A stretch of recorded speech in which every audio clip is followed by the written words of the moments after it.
Hello, Bonita Bay Club members. I'm here once again with Hal Akins, second week of March. A lot of progress has been going on out here on the Cypress course. We got some cool stuff going on behind us that we're going to talk about here shortly. But first, Hal, kind of give the members an update where we are with the grassing, the sprigging, and things like that that have been going on the past few weeks. That's our last update. Good morning, EJ. Good to be here with you again. Like we say every time we do this, a lot's happened since the last time we did a video, and that's great.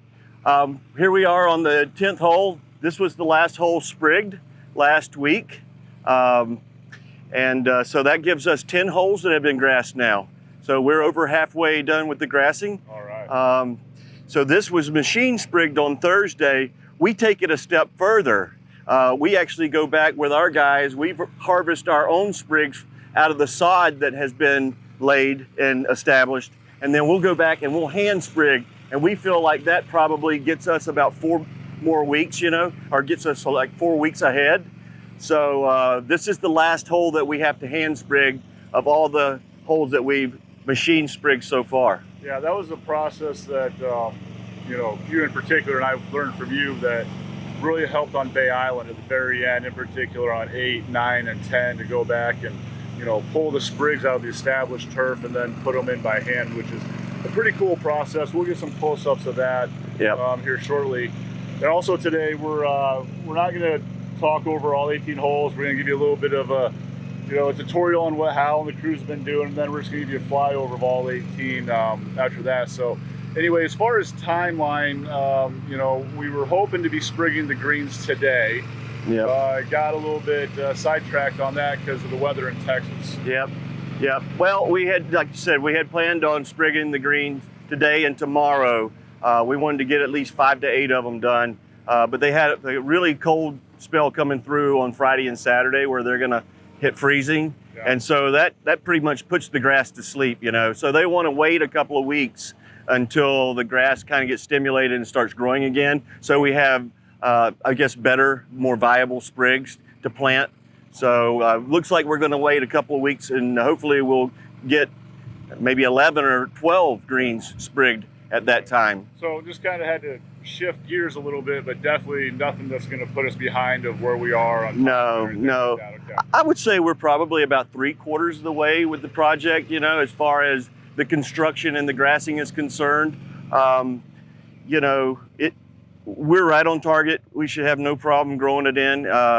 And hitting our October, opening. I don't see that as being an issue. I think things are going well. If we stay on the track, we're looking at, 6 to 8 weeks before we finish the construction and the grassing. And then it's all up to our team out here to put the final touches on it, grow it in, and trim it out, Yeah, I know that one of the biggest parts of this project, number one, time-wise, what allows everybody else to do their work is irrigation. I was on those back last holes today, and it looks like you go back there and there's not a whole lot of earth moving. You can't do too much that irrigation is, but tell the members where we are on that irrigation, because that's, I think, the key component to keep you on track. We've got a couple of holes left. So there's a sequence of events.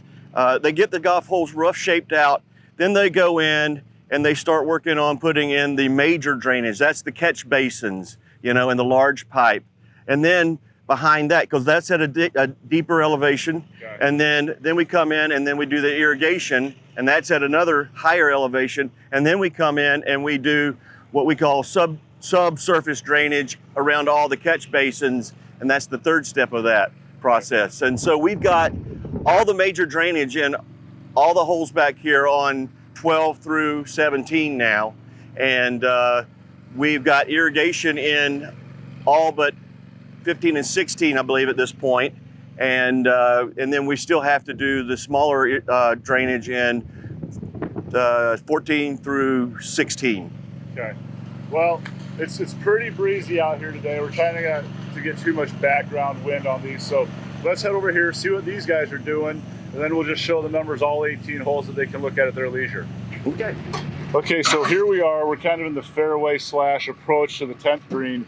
Right now, we're on the areas that was sprigged by the tractor. And when I look down, I see a little bit of grass coming up out of it. It's brown. There's really not much coverage here.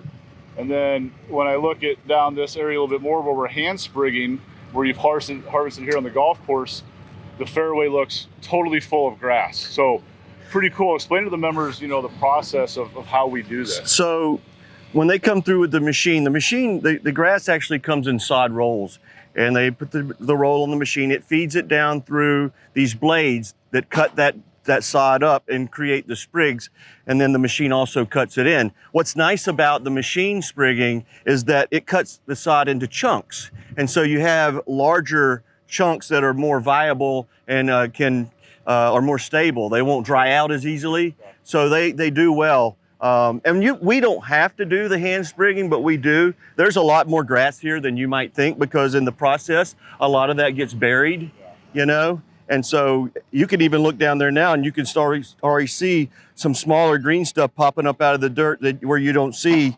actually a sprig. So, but then we like to come back, as I said earlier, we like to come back and we like to hand sprig, because we just think that it's worth the time and effort to do that, because we feel like we probably gain 4 weeks or so. And although this grow-in is not as intense as the ones we have in the summer, you know, where we don't have the kind of time that we have to work with here, it's in our best interest to get the grass established quicker and stabilize the soil so we don't have washouts. We actually had 7/10 of rain on Monday night, and we had a little bit of washout on the holes back there that we've already sprigged. Yeah, that was always one of the big challenges of doing it in the summer when we did the West courses, you know, shorter, tighter time frame, but we'd get those heavy summer thunderstorms the next morning. I know the crews were always out there running around trying to patch up what had run off and stuff like that. So, you know, a little bit of an advantage with this. Obviously, the project's so big, it's going to take, you know, the full length of time that was, you know, that we thought it was going to take through talking with the architect and the construction crews. So, anyway, pretty cool process. It's always, you know, we've done it in other videos with Bay and Marsh, and how you just kind of throw the grass on the ground and it grows, which is still really amazing. I'm trying to figure out who figured that out, but they're a pretty smart person. The sprigging process is pretty neat. Well, we'll come back and we'll roll this down also, so that it has better soil contact, so that it's closer to the moisture source.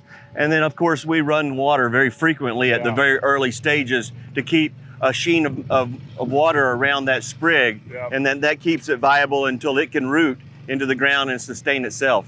Okay. Well, like I said, we're going to keep this fairly short with us two talking. We're going to go fly all 18 holes so you can see what's going on out on the golf course. We'll probably come back a little bit after Easter, when we'll have probably the majority of the greens sprigged by then.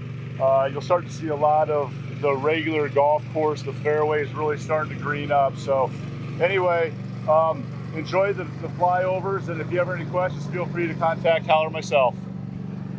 Take care.